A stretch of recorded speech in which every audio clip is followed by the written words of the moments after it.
Welcome back, folks, to more Let's Play Swords and Sandals Immortals. In the last episode, well, we're just sort of taking out some regional champions, really, at the moment. Might as well check the armor to see if there's anything new while we're here, before we inevitably move on. We have you. Alright. We have you. We have you. Not good either.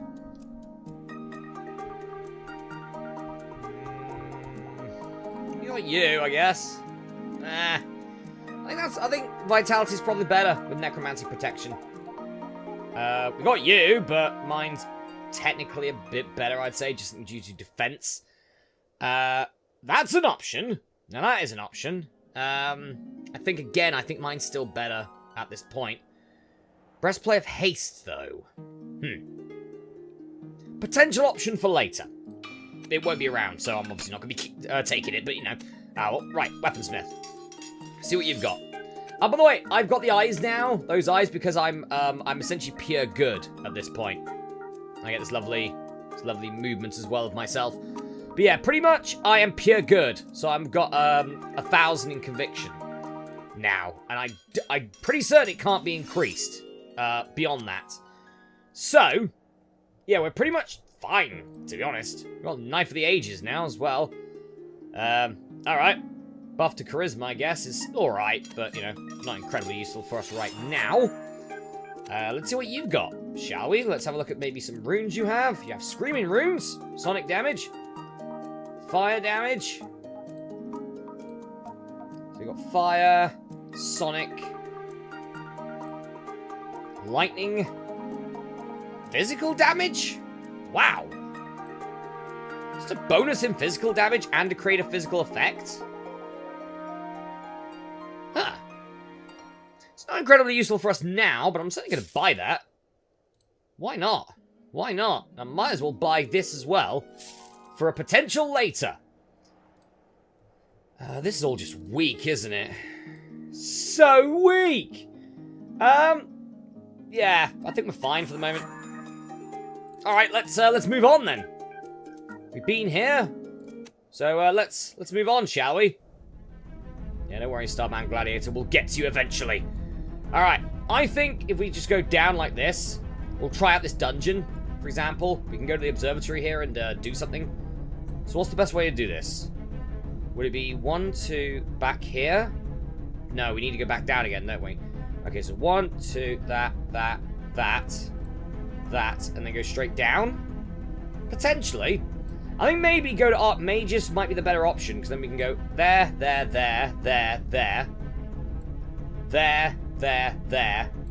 go down. And we've got two observatories we can go and see. This one's probably the first one you go up against, probably. So yeah, let's go to Archmagus first. Shall we? Alright. The mountains of Archmagus are cloaked in clouds most of the year, but if one is to climb their lofty summits, a spectacular sight awaits. Intricate towers of crystal and stone spiral into the heavens, and situated within their walls, the world-famous Wizard Academy. For those lowly mages not yet skilled enough to teleport their way to the doors, getting there was once a massive and arduous climb of 1,000 steps. However, thanks to the new wooden lift system, magicians of all calibers can be transported up and down the sheer cliff face, making the academy all the more accessible to Brandal's glowing demographic of spell weavers. Survival, I don't mind that, and necromancy magic, no, that's fine as well. Alright, a different kind of magic adventure. Rumours have been circulating throughout Brandal's arcane capital about an emerging academic field called science. What most intrigues you about this hearsay is the claims that such a field offers non-magical individuals a chance of higher education, and thereby threatens the monopoly that wizards have on scholarly pursuits. While you are fortunate to be somewhat magically gifted, am I? I think my intellect's like 2 or something. I'm not incredibly gifted. I do have a lot of magical weapons and armor though, but I didn't make those. Well, I sort of did. With the help of someone though. With the Enchantress. You have no desire to support the esoteric elitism of your peers, an attitude which you believe has hampered the progression of wider society. Thus, to spite your spell-weaving colleagues, you decide to seek out this school of science. Thanks to the instructions of a few druids who share your opinion, you manage to track down the unremarkable base of operations, wedged between a vastly more impressive stave shop and library. Pushing past the entrance, you stumble into a messy laboratory, consisting of a few stone benches, multicolored liquids are drizzling onto the floor, boiling over from bubbling beakers, and crates of various minerals are stacked high against the room's tight walls. A squat little fellow scoots between the many experiments, fiddling with each, only to abandon them as he seems to remember something else. He manages to walk past you several times unawares, so you let out a false cough to grab his attention. "Oh, hello there," he exclaims, looking distractedly about the room. "How about we get you straight into something practical, Don't you need to teach me first?" you query. "Nonsense," the man assures, pulling you along by the arm. "I always say learning on the job is the best." You're dragged before a sizable metal basin, filled with a furiously frothing substance, and the man starts piling up ingredients on the table beside you. "This stuff looks pretty unusable," you mention. "It's not going to explode, is it?" "Of course not," your teacher chuckles. "Such cliches have no basis in scientific fact." You let out a sigh of relief. "It's more plausible you'll be blinded by it," he declares. "Excuse me?" you yelp, backing up from the basin. "When dealing with such volatile materials, you have to expect some inherent risk," he maintains. "That's easy for you to say," you argue, racing for the door. "You're not the only one standing in front of it." "Just a moment," the man calls out. "Aren't you interested in what I'm creating?" You shake your head. "Then synthetic fibre," he persists. "A lightweight, high-tensile, fire-resistant material that could revolutionize so many industries." Upon hearing this, you step away from the door. "The synthetic fibre," you begin. "Could it be used to enhance armor?" sorry. "Most assuredly," he acknowledges. "All right, I'll help," you reply. "How do we make it?" "This is the important stage," the scientist proclaims. "We need to add 2 very specific ingredients in exact quantities. 10 ounces of sodium-potassium compound and 4 cups of water." Strolling back to the workbench, you procure the respective ingredients from the many labeled containers he pulled out earlier. Or was it 10 ounces of ammonia concentrate and 4 cups of chloric acid? The man utters. As you're just prepared to add the components, you fix him with a glare and he fumbles with buttons on his white coat. "So which is it, you snap?" "It's definitely one of those 2, you reply sheepishly. "You'll have to use some intuition." Let's go with sodium, potassium, and water. Why not? Ever so carefully, you pour each reagent into the effervescent mixture. A spray of flame ejects from the amalgam the instant the 2 ingredients touch, causing you to drop the remaining amount in surprise. You dive to the shelter of a bench as the basin erupts with fire, before exploding seconds later in an ear-splitting shockwave. You curl into a ball to shield yourself against the resulting shower of shrapnel and chemicals. It is only when the discordant din of clanging and splashing has finally ceased that you risk lifting your head to inspect the damage. The scientist, who had been cowering at a much safer distance, raises his head as well. Your fuming expression is met with an abashed smile. "Such cliches have no basis in scientific fact, eh?" you taunt, repeating the man's earlier assurances. "That statement was intended to lower your guard," he improvises. "But today's lesson was all about risk management, and I must say you've passed with flying colours." "That's all the same to you, sir. I'd like to opt out of any future examinations," you reply. "We've got some experience for that. Why not?" Alright, hopefully we have enough time to encamp and go on the survival, because that'll just make it easier. We do! Lovely, I'm going straight in. Straight into the survival arena! Let's go! Alright, first opposition is Sandomir, a bard. Strike! Yeah, take that. Oh no! You poisoned me! How dare you! Don't poison me! I am holier than thou! Alright, unfortunately, too low level to gain experience, but that's fine. That's fine, I just want to get these champions out of the way. 16 against Amunarez, that's you! Yes! Take damage. You have... Oh! That's annoying. You have, my friend, a lot of stamina. Fair play for being level 38. I'm 65 and still don't have the same as yours. Alright. We're going to Mind Tower next, who's just going to rest. That's fine. Take that. Ooh, nice hit on my arm guard there. Unfortunately, you couldn't break anything. Because I'm too strong for this. Alright, another victory. Time to take on the champ, I think. It's champion time. It's Mr. Ommersing. It's Marcus Ommersing. The son of the legendary wizard, philanthropist, and former arena champion, Mr. Ommersing. We have another, essentially, what, second or third generation warrior. Marcus Ommersing, the despicable human rogue. Alright. We still shouldn't lose this, to be fair. We are very powerful. I rolled a 5. That's not a good start. Ow! Alright, that did a lot of damage. Bugger off. There you go. I blocked your attack. Now galvanized. You lose! There you go. Nice. I'll take that. I like your green mustache, though. I'll certainly say that much. I like your green mustache. Victory against Marcus Ommersing. Alright, we've got a venomous crab bow. Interesting. Ommersing's earring. I'm going to take the stars. I'm going to take the stats. I'm going to take the 2 attack points. Sounds good to me. Alright, now we can just bugger off. We finished this area. We can go. We can go.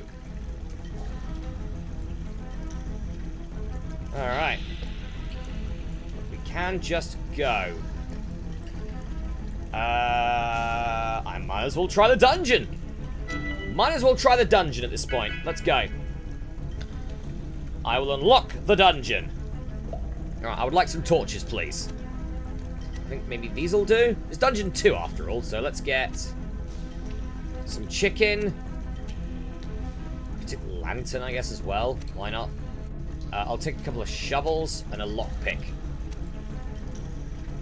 Okay, one last torch. I don't want that torch. How do I remove the torch? Oh, yeah, I'll just clear it. Okay. Let's get a lantern. Nope. Too many torches. Lantern. 2 torches. All my chicken. Lockpick. And a trap kit. Just in case. Alright, let's go in the dungeon. Floor 1 of 1. Search 3 bookshelves. Okay.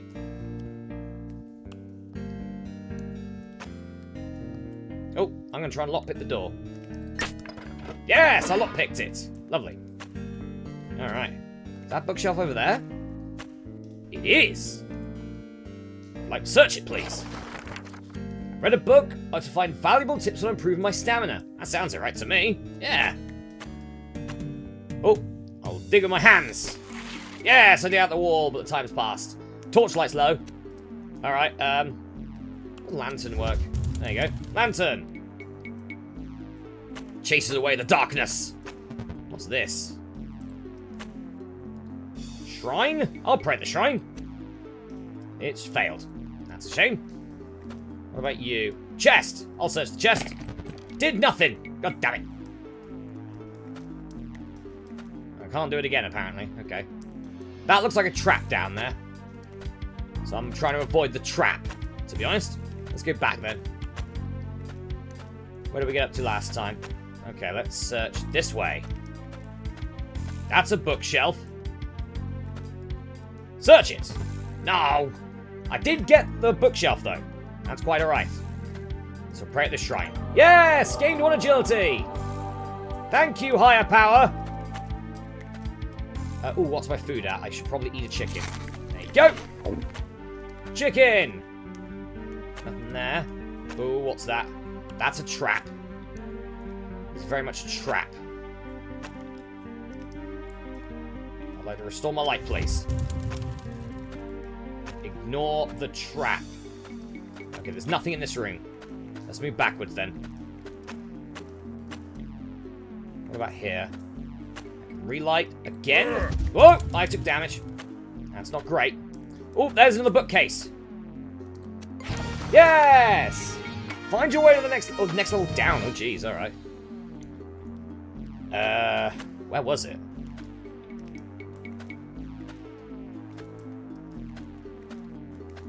Was it over here? No, it wasn't. Go back, please. Go back, please. Sort of running low on time here. Saul, I don't like you very much. Alright, lantern! There you go. Use lantern. Right. How's that?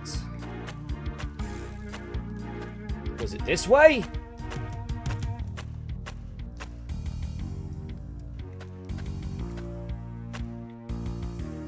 I can go up. I'm looking for the way down. Oh, hello, chest. Don't mind me. No. So what is it? Is it this way?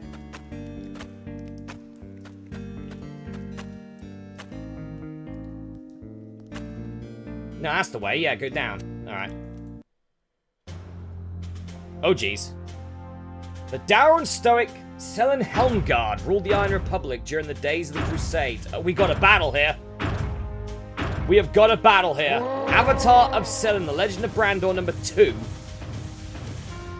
Well, do we just have to beat this guy? He's level 30. We should win this. To be honest, we should be okay here. These good rolls. That's a 10. That's not a good roll. No, you poisoned me. How dare you? Sod off. There you go. Ah. I like the music being played. It's from Swords and Sandals 5 as well when it comes to this. Just thought I'd mention. Yeah, sod off. Alright. Avatar of Selen defeated. Joel, I'll even save you as well, even though you're just an avatar. I'm victorious indeed. There we go. Complete our first dungeon. Alright. I'll take the 2 defense, why not? And I'll take the healing jug as well. We got a coin. I found one of the... Oh, it's a medallion. One of the 8 Crusader medallions. Bargle's approximation of the legendary Crusader champion fades into the darkness, defeated. In its place, a shining golden Crusader medallion appears. You retrieve the precious item and place it in your backpack, wondering what may happen when all is retrieved when you've retrieved all 8. Certainly interesting to find out that, wouldn't it? Alright, 1 dungeon down. We've completed a dungeon. Alright. I think it's time to go to High Hasseldorf. Alright. Chasm and no fire magic. That's fine by me. A verdant land dotted with small castles, fast-flowing rivers and rolling hills. Fields of flowers and cool, inviting woods. High Hasseldorf always proves a welcome respite to the weary traveller. It feels a shame to raise a sword and shield to do battle and break the tranquility here. Quite a nice calming place from the look of it. Adventure though! Forlorn Steed. You've heard High Hasseldorf described as a retirement estate for the rich.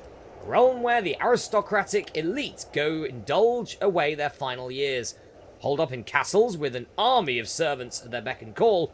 For this reason, it has earned a reputation as the biggest nanny state in all of Brandor. Thanks no small part to the political dinosaurs who ensure nothing progressive or interesting ever happens here. Yes, it is a place where you need not fear any surprises, or at least that's what you had been assured. Zaza never seems to stray far from you, however, and word of a regional famine soon reaches your ears. Oh, good. Naturally, no one is willing to bargain their dwindling food stock, no matter how much gold you offer, and you're forced to accept that there'll be yet more weeks of joyless rationing ahead. On your way out of the trade country, you pass a craggy black horse in a tiny barren paddock. The unfortunate animal has obviously been left to starve in the wake of this deprivation, and while you can't blame the owner for having to make sacrifices, you're appalled they would abandon it in such a slow demise. You feel compelled to ease the creature's hunger with some grain from your pack, but you know doing so would further strain your supply situation. I'm giving the horse some grain. No animal should starve. In a rare moment of compassion, what do you mean rare? I'm holy as hell. You offer the starving beast a few handfuls of barley, along with some water. The horse gratefully laps up your offerings and whinnies happily. Should rain replenish the dusty paddock in a few days' time, your kindness might be enough to give the creature a fighting chance. Returning this slightly lighter pack to your shoulders, you carry down the road, making a silent prayer to the weather gods as you walk.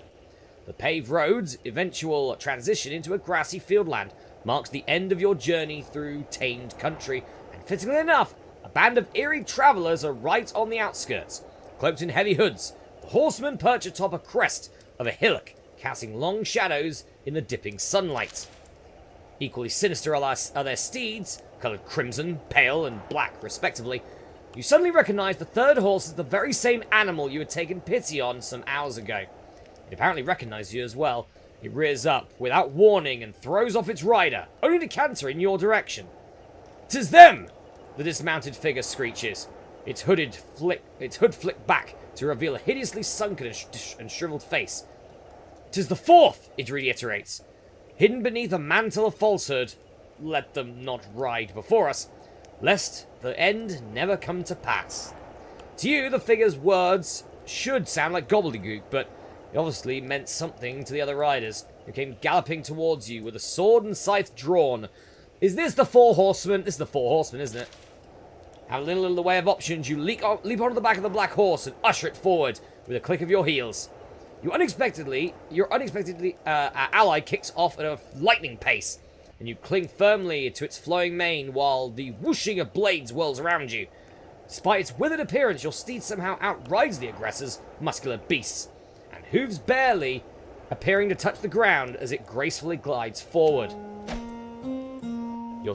You twist your head to get a look at the disappearing pursuers, and find both have ceased their charge altogether.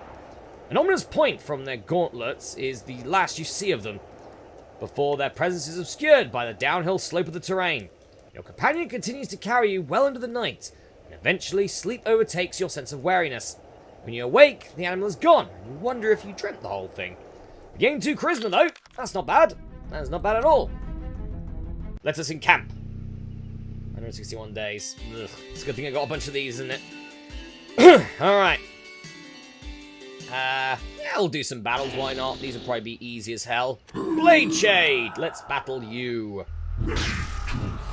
Indeed. There are mushrooms everywhere. I rolled a 1! Okay. Have that. There's a chasm. Be wary of the chasm, Blade Shade. You didn't. Well, technically you did, but, you know. You still lost. Victorious is Reginald. Alright. Now I missed. I wanted to cut him. I couldn't cut him. Alright. Let's have another one. Swamp Blackberry. You shall be my next opponent. I rolled an 8. That's not good. Nice block with the shield there. Warrior Strike. There goes all your stuff. Oh, you've lowered my charisma. Oh no. It's not like I need it, really, to be honest. Now look at my holy visage. You are kind, but I am pure. I am pure good. Alright, and a healing. And another day goes by. 160 days, nearly halfway on this, but we do have these crystals that we can use to delay the Starbound Gladiator if needed. So there is that. Plus also, we only need 2 more Grand Champions to beat. So there's that as well. Alright guys, well, I'm going to go for a break here, folks, but in the next episode of Let's Play Swords and Sandals Immortals, we're going to beat the champion of High Hasseldorf, and probably go to the observatory to see what we can do about that blasted Starbound Gladiator. I'll see you then.